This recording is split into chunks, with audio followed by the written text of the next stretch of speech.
Has the U.S. military already been Kudlowized? Hi, I'm Paul Krugman. I'll explain what I meant by that in a couple of minutes. It's Friday morning. The war is continuing. A lot of what's happened in the Iran war has sadly not come as a surprise. The fact that there was no planning, that there was no plan B in case a decapitation strike didn't do the job, that the Trump's people didn't seem to have gamed out at all what would happen if their fondest wishes did not come true. That kind of, unfortunately, that's par for the course. There was a famous book in the Vietnam years about how all that went wrong, about how all of the sort of brains trust around LBJ led us into that disaster, and it was called The Best and the Brightest. In this case, it's obvious. Everybody knows that we've got the worst and the dumbest. So we knew that the thinking about strategy was going to be nil, that it was going to be all very ill-conceived. The surprise, and it's an unfavorable surprise, is that the U.S. military has not been doing too well either. I mean, obviously, they can blow up anything they want. There's no question that the U.S. has unchallenged superiority in all of the conventional aspects of warfare. There's no Iranian Air Force there's no Iranian Navy in any conventional sense. Unfortunately, it's not that kind of war. And the failure to have a prepared response to the modern world of drones and inferior powers, which nonetheless have the ability to do a lot of damage, has been a bit of a shock.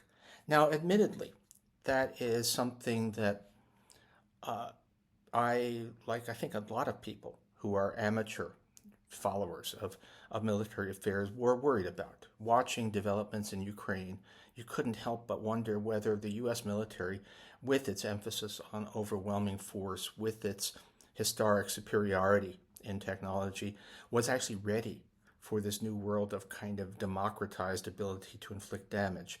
There were some straws in the wind suggesting that we were not, that maybe just the historical record of overwhelming dominance had made the U.S. military complacent.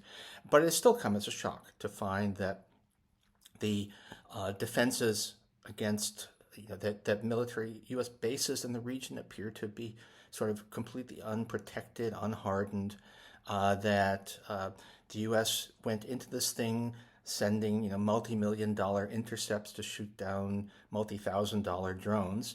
It's been really kind of shockingly, I'm not sure incompetent, but unprepared. It's just shocking how unready the world's greatest military seems to have been for a war that was in many ways prefigured by what's been happening in Ukraine for several years now. So how did that happen? I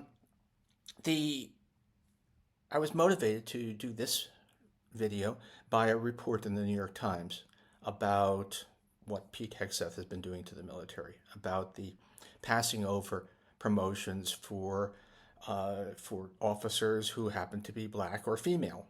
It's just been this shocking sort of anti-reverse DEI, otherwise known as racism and misogyny. But in general, I think it's pretty clear, not just that Hegseth doesn't like women, doesn't like non-whites, but also he doesn't like smart people. He doesn't like people who are competent at their jobs. He wants people who are into lethality and dumb shows of force, which is not a good thing in a 21st century military. But I had thought that this would take longer, and I'm wondering whether this is just Hegseth or whether this is a process that has been underway, and of course it's now accelerated drastically under current management. And so let me explain about Kudlowization. In places where I do know something, do know what I'm talking about, which is economic policy making, economic discussion, there has been a long-standing dumbing down on the right wing, a dumbing down of economic thinking, dumbing down of economic discourse, which is a little odd because for an academic field, economics has a lot of conservative people, not extreme right wingers, but a kind of small government, low tax, deregulation that kind of comes with the territory. If not that it's necessarily right, but the simplified models that we use in economics do tend to point you. We like simplified models in which the market is always right. And in some ways, the line of least resistance is to say when the models are right, the market is always right. So there are plenty of people who, at least by historical standards, would be considered conservatives.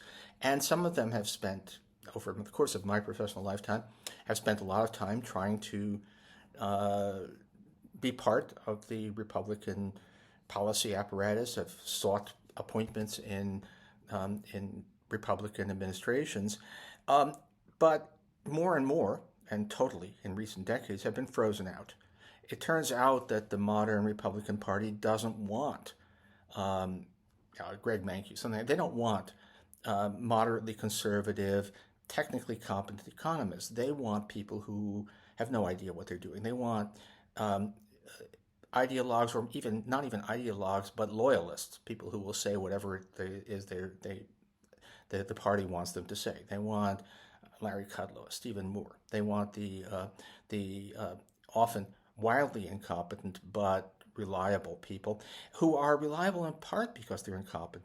Somebody who has a professional reputation, a professional skill set, might be tempted to actually someday take a stand on principle, and that's unacceptable. So we have this kind of real extreme, not just political extremism, but complete lack of ability to do the job, which is almost, in a sense, incompetence is a job requirement.